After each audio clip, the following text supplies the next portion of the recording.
Aduh, duh, duh, duh, AC, kenapa lagi nih ah?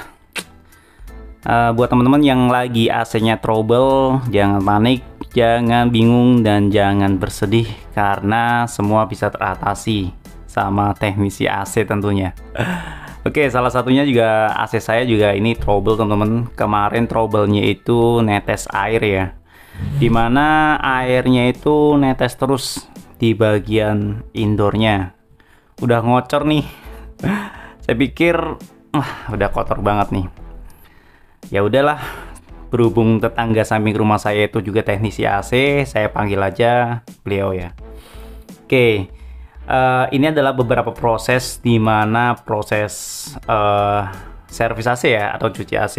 Jadi trouble saya itu netes air.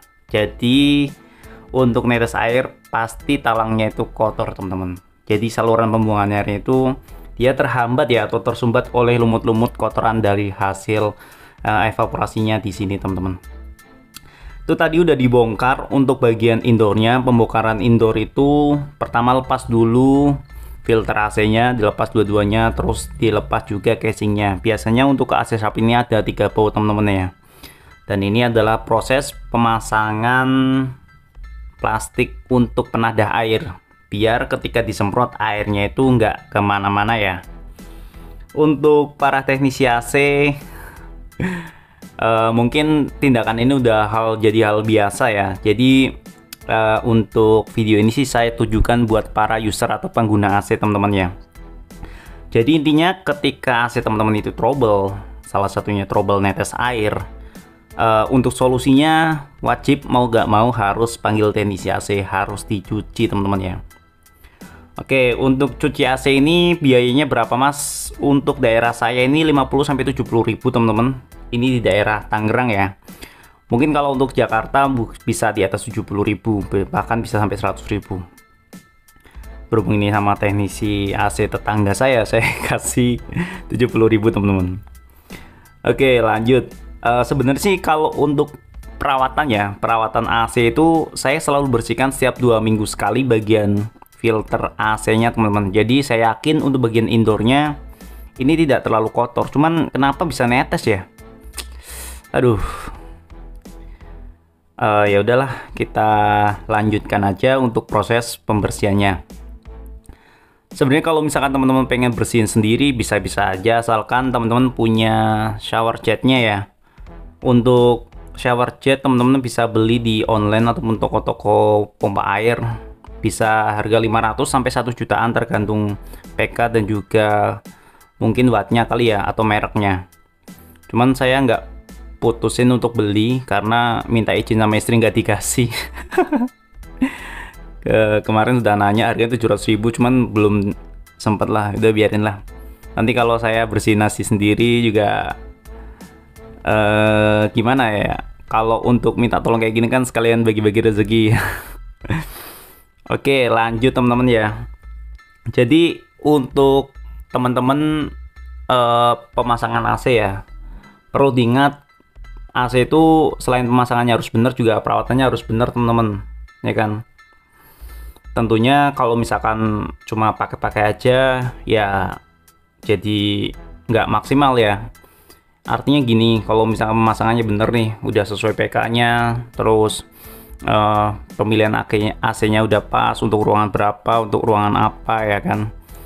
Lanjut untuk perawatannya itu harus tahu nih, minimal kalau saya pribadi perawatan paling gampang, paling simpelnya itu bersihkan filter AC-nya per 2 minggu sekali, dan juga untuk cuci AC-nya atau servisnya per 3-4 bulan sekali teman-teman. Tergantung rumah teman-teman itu posisinya di mana dan juga indoor dan outdoornya ya. Kalau kayak di rumah saya ini dalam perumahan ya mungkin 4 bulan sekali bisa teman-teman. Namun jika rumah teman-teman di samping jalan raya atau di jalan pantura gitu ya, kalau bisa lebih sering ya, 2 bulan sekali atau 3 bulan sekali. Karena dengan kotornya bagian indoor dan juga outdoor, maka apa ya, kinerja AC itu akan jadi lebih berat tentunya teman-teman. Karena udara yang harusnya terhembus dengan sempurna itu terhalang oleh debu dan kotorannya di bagian evaporator, di bagian filter AC-nya, dan di bagian kondensornya. Kipasnya juga bisa teman-teman. Kalau misalkan proses cuci AC sendiri kayak gini ya, biasanya sih kalau menurut saya ini untuk listriknya dicopot dulu ya, kabelnya dicopot, jadi AC itu nggak posisi terpasang sama listrik kayak gini ya. Dan juga untuk bagian modul-modulnya itu ditutup sama ini dulu teman-teman. Nih airnya hasil dari cuci bagian filternya. Saya rasa sih nggak terlalu kotor sih untuk bagian filter AC-nya ini, bagian indoor AC-nya, karena memang saya sering bersihkan filter AC-nya.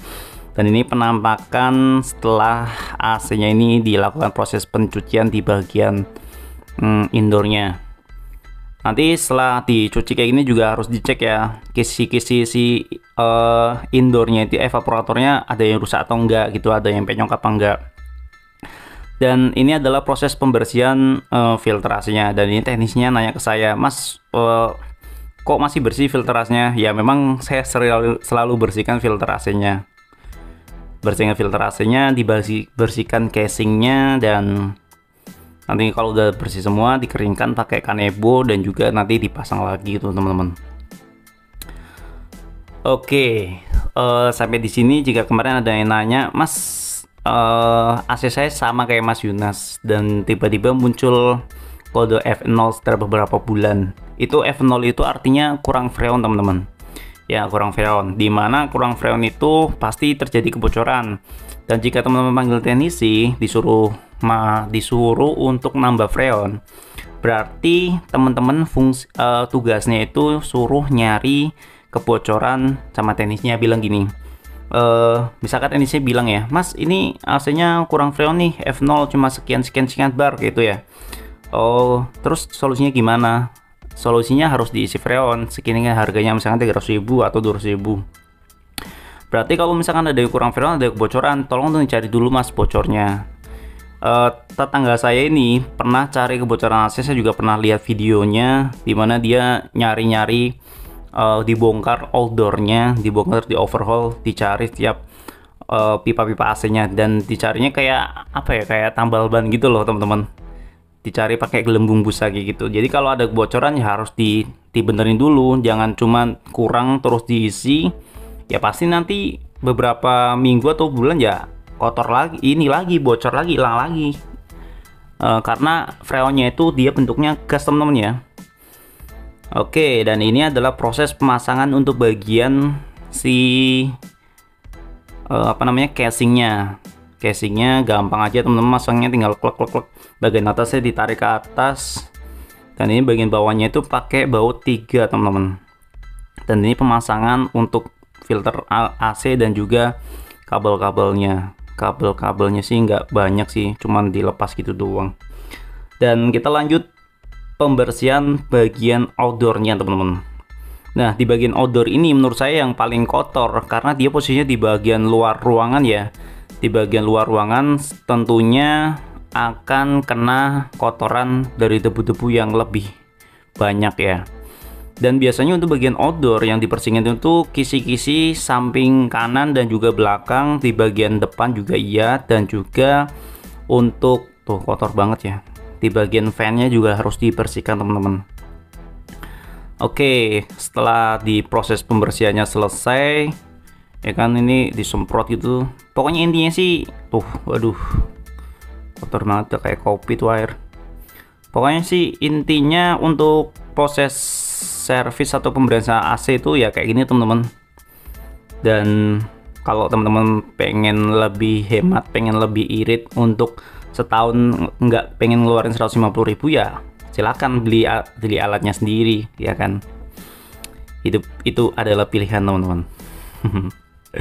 Dan sampai di sini buat teman-teman yang merasa video-video saya itu bermanfaat, klik like dan subscribe. Jika ada pertanyaan silahkan tulis di kolom komentar.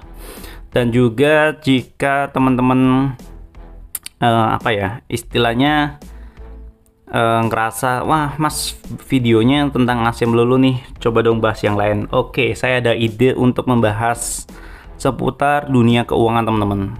Karena masalah keuangan, masalah finansial itu masalah yang bisa dibilang sensitif lah ya kan. Karena saya lihat teman-teman subscriber Mas Yunas itu umurnya rata-rata masih produktif ya. Ya dia 25 sampai 30 tahun itu masih produktif banget. Jadi nextnya saya akan bahas tentang seputar dunia keuangan ya. Nantikan video-video selanjutnya saya dari channel ini. Dan ini kita cek untuk bagian pengaturannya. Setelah selesai semua kita atur, coba kita nyalakan AC-nya, kita atur suhu 25 derajat Celcius. Dan seperti biasa saya pakai mode cool dan juga fan nomor 1 atau nomor 2. Ternyata setelah dinyalakan, enak banget dah, udah dingin. Dan solusi masalahnya sudah kelar teman-teman.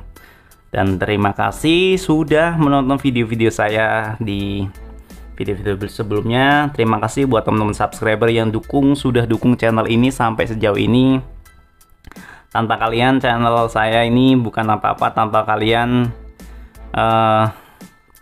saya ucapkan terima kasih teman-teman ya. Wassalamualaikum warahmatullahi wabarakatuh.